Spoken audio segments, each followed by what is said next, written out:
देखो मैं तुमको बता रहा था कि अपन पढ़ रहे हैं। लेसन अपना नाम है ए रूम 10/8। इस लेसन में एक पारिवारिक संबंधों के बारे में बताया जा रहा है कि किस प्रकार पारिवारिक जो संबंध हैं वो बड़ों से छोटों की ओर और छोटों से फिर और छोटों की ओर चले आते हैं। तो यहाँ पर बात चल रही थी मिसेज मलिक, जिन्होंने अपना जो घर है वो बनवाया, खुद ने बहुत मेहनत की, हर चीज़ को उन्होंने अपने हिसाब से लगवाया, उसका पेंट करवाया और किस प्रकार उन्होंने अपने सास के लिए भी एक छोटा सा जो कमरा था वो बनवाया, जो था 10/8 का। अब देखो, उसकी सास का तो देहांत हो ही चुका है और आगे देखो, अब their son had been married, उसके पुत्र की भी क्या हो चुकी है, शादी हो चुकी है। Mister Malik had retired from service, और जो श्रीमान जो मलिक हैं उन्होंने भी सेवा से सेवानिवृत्ति ले ली है या अवकाश पा लिया है। But their house had not yet been released by the government, लेकिन सरकार ने अभी तक उनके मकान को खाली नहीं किया है। रिलीज्ड मानी खाली करना। Mr and Mrs Malik lived with their son, श्रीमान और श्रीमती मलिक है जो रहते हैं उनके बेटे और डॉटर इन लॉ, सास वो पुत्र वधू, इन ए रेंटेड हाउस, एक किराए के घर में। Mister Malik was still fighting with the government for the release of the house, श्रीमान मलिक है वो अभी भी लड़ाई लड़ रहे हैं सरकार से मकान को खाली कराने के लिए। When his end came, जब उनका अंत आ जाता है, he passed away without being able to live in their house even for a day. अपने मकान भाई अपने मकान में वे एक दिन के लिए भी नहीं रह पाए और वो इससे पहले ही चले गए। Now within 3 months the house was requisitioned. Shrimati जो मलिक थी वो 3 माह के अंदर ही जो उनका मकान था वो अब खाली कर दिया गया। मतलब जब श्रीमान मलिक का देहांत हुआ उसके लगभग 3 महीने बाद उनका मकान क्या हो चुका था, खाली हो चुका था। Mrs Malik's daughter in law was keener than Mrs Malik to shift to her own house. Shrimati Malik की जो पुत्रवधू है वो अपने मकान में जाने के लिए या उसमें रहने के लिए सास से काफी अपेक्षाएं कर रही हैं। The moment they were restored possession of the house, इसी क्षण है जो मकान पर वापस उनका कब्जा हो गया है और she had it painted and polished and started shifting, और उन्होंने शीघ्र ही उसका पेंटेड रंग रोगन करवाया और पॉलिश सफाई करवाई एंड स्टार्टेड शिफ्टिंग, और उसमें शिफ्ट करने के लिए विचारों को प्रारंभ किया। The furniture dealer had been ordered to supply a number of pieces which he had, furniture की जो दुकान वाला था या विक्रेता था उसे आदेश दे दिया गया कि आवश्यकता अनुसार मकान में फर्नीचर पहुंचा दिया जाए जैसा कि वो चाहते हैं। They had to shift on Monday morning, वे अब सोमवार की सुबह मकान में शिफ्ट होना चाहते थे। But as they woke up, लेकिन जैसे ही वो सुबह जागे, they found that it was raining, उन्होंने बाहर पाया कि वर्षा हो रही थी। The downpour was rather heavy, जो वर्षा थी वो काफी तेज थी या मूसलाधार थी। ठीक है। दे वेटेड एंड वेटेड, उन्होंने इंतजार पर इंतजार किया। Then it was time for Mrs Malik sons to go to the office. श्रीमती मलिक का पुत्र अपने दफ्तर जाने के समय पर ऑफिस चला गया, मतलब उसका समय हो गया था इसलिए वह ऑफिस चला गया। इट वॉज डिसाइडेड, यह निश्चय किया गया कि they had shift in the evening, कि वे अब शाम को या शाम के समय वहां पर शिफ्ट हो जाएंगे या चले जाएंगे। It continue to rain throughout the day, मतलब पूरे दिन भर बारिश होती रही।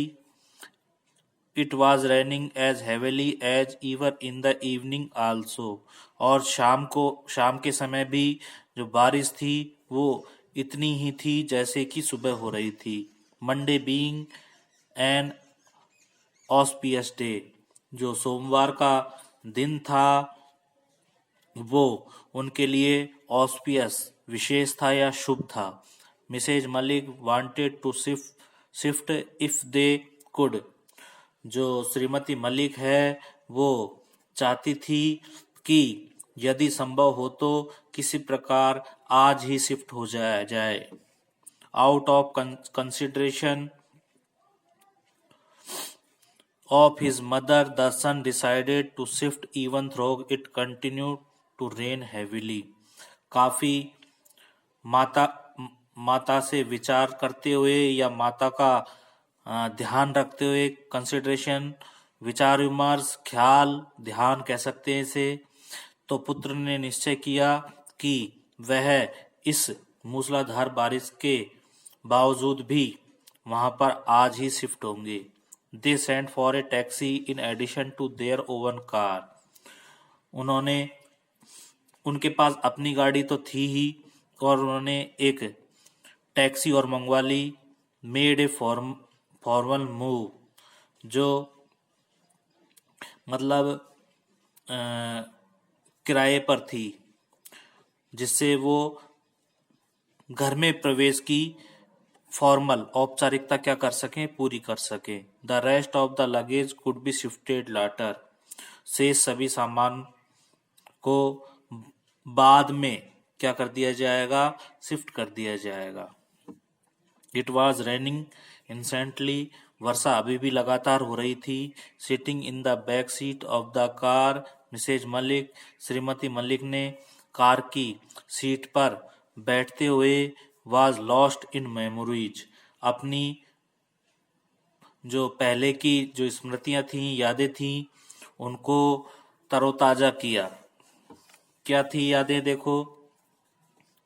What pains she had taken while the house, कितना दर्द उसने लिया जब उसने घर बनवाया। अंडर कंस्ट्रक्शन, मतलब घर निर्माण के समय उसने कितना पेन लिया। The days when she missed her meals, उन दिनों जब उसने खाने को भी मिस किया, मतलब वह ढंग से खाना भी नहीं खा पाई। The days she stood in the scorching heat of the sun supervising the work in progress, उन दिनों भीषण गर्मी में भी झुलसने के बावजूद भी वह मकान निर्माण की प्रगति में निरीक्षण करती रही। The days she was drench in the rain, मतलब उन दिनों बरसात में भी भीगते हुए उसने कार्य को प्रारंभ रखा। The architect had prepared A sketch of the house in colour, जो नक्शेकार था उसने मकान की रंगाई पुताई संबंधी एक स्केच बनाया था। The way it would look when completed, जिसे पूरा करने के बाद ये पता चलता है। It had the figure of the lady of the house standing on the veranda with her back toward the marble pillar, क्योंकि उसे मालूम पड़ता है कि निर्माण पूरा होने पर मकान कैसा लगेगा, और इसमें उसने एक स्वामिनी मतलब जो गृहिणी थी उसका भी चित्र दिया था, जहां उसे बरामदे में एक संगमरमर के स्तंभ या पिल्लर की तरह पीठ किए हुए खड़े होने की मुद्रा में दिखाया गया था। एलिगेंट एंड ग्रेसफुल, कितना रमणीय था, कितना रुचिपूर्ण था या खुशी भरा था। एन इमेज ऑफ कंटेटमेंट, जो यह तस्वीर थी वो ऐसी लगती थी। क्लेड इन ए मैरून साड़ी, जैसे कि उसने एक बादामी लाल या मैरून रंग की क्या पहनी हो, साड़ी पहनी हो। मिसेज मलिक फेल्ट दैट, श्रीमती मलिक ने महसूस किया कि the architect had painted her, कि जो नक्शेकार था उसने उसके जैसा ही चित्र बनाया है। But she never wore maroon colour sari, लेकिन उसने कभी भी बादामी कलर की साड़ी नहीं पहनी थी। The figure in the sketch, और जो चित्र में आकृति थी, however was as tall as Mrs Malik, उसमें लग रहा था कि उसकी जो लंबाई है, मतलब जो उसमें महिला खड़ी है उसकी लंबाई है वो लगभग श्रीमती मलिक के बराबर है। Reclining against the pillar she stood the way Mrs Malik used to stand, मतलब जो मिसेज मलिक है जो स्तंभ का सहारा लिए हुए खड़ी है, जैसा कि मिसेज मलिक सादा फिगर इन द स्केच, जैसा कि दिखाया गया था स्केच में, आकृति को would go and stand before the dressing table many a time, जैसे कि श्रीमती मलिक बार बार अपने घर के ड्रेसिंग टेबल के सामने खड़ी होकर अपने आप को निहारा करती थी। सी थॉट दैट, वह सोचती थी, सी मस्ट सो, कि वह सोच रही है, कि दिखा रही है sketch to her daughter in law some time, कि वह इस स्केच को अपनी पुत्र वधू को अवश्य दिखाएगी, मतलब ऐसा वह सोच रही है।